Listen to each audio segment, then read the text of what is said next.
வணக்கம். இப்போ ரசம் செய்கிறது எப்படின்னு பார்க்கலாம். முதல்ல ஒரு எலுமிச்சம்பழம் அளவு புளியை கரைச்சி வச்சுருக்கேன். ஒரு தக்காளி, கருவேப்பிலை, கொத்தமல்லி, ஒரு அரை ஸ்பூன் வெல்லம், ஒரு ஸ்பூன் ரசப்பொடி, ஒரு அரை ஸ்பூன் மஞ்சப்பொடி, கொஞ்சம் பெருங்காயம். வேக வச்ச பருப்பு மசித்து வச்சுருக்கேன் பாருங்கள். ஒரு ஆழாக்கு எடுத்து வேக வச்சு மசித்து வச்சுருக்கேன். இப்போ எப்படி ரசம் செய்கிறதுன்னு பார்க்கலாம்.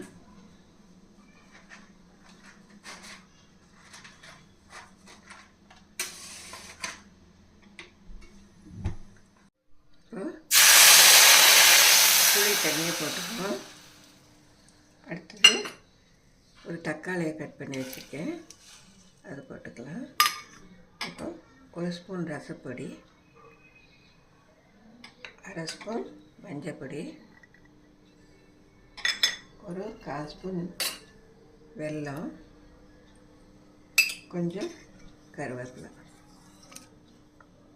நல்லா பச்சை வாசனை போகிற வரையிலும் நல்லா கொதிக்கட்டும். நல்லா பச்சை வாசனை போகிற வரையிலும் நல்லா கொதித்து வந்துச்சு. இப்போ இந்த பருப்பு தண்ணியை போட்டுப்போம்.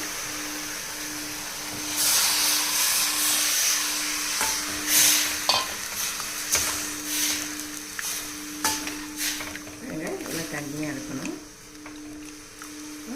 உப்பு தேவைக்கப்ப உப்பு போட்டுக்கலாம்.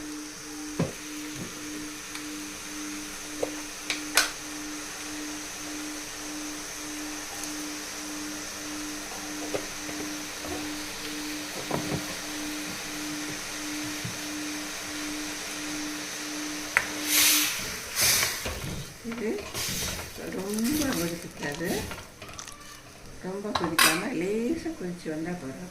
காட்டேன் பாருங்கள்.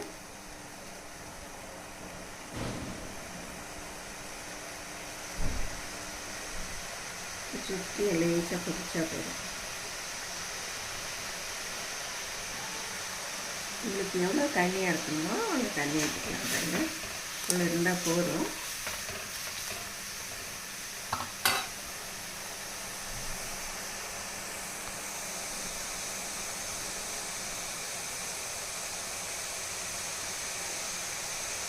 இவ்வளோ இருந்தால் போதும் பாருங்கள். அப்புறம் நல்லா கொதிச்சிடும். இது போதும். இனிமேல் தாளிச்சு போட்டுக்கலாம். இப்போ பாருங்கள், கொஞ்சம் பெருங்காயம்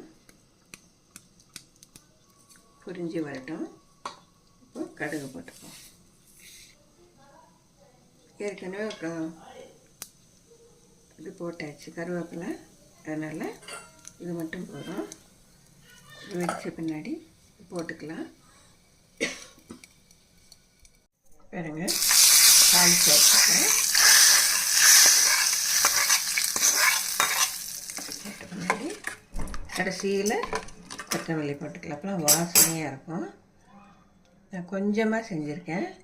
உங்கள் வீட்டில் எத்தனை பேர் இருக்காங்களோ குவான்டிட்டி அதுக்கு தகுந்த மாதிரி ஜாஸ்தியாக செய்யலாம். பாருங்கள், இந்த அளவு இருந்தால் போகிறோம். கொத்தமல்லியை போட்டு கொஞ்சம் மூடி வச்சா வாசனை நல்லாயிருக்கும். இந்த மாதிரி ஒரு தடவை செஞ்சு பாருங்கள். கமெண்ட்டில் சொல்லுங்கள். லைக் பண்ணுங்கள், ஷேர் பண்ணுங்கள், சப்ஸ்கிரைப் பண்ணுங்கள். பார்த்ததுக்கு ரொம்ப நன்றி. வணக்கம்.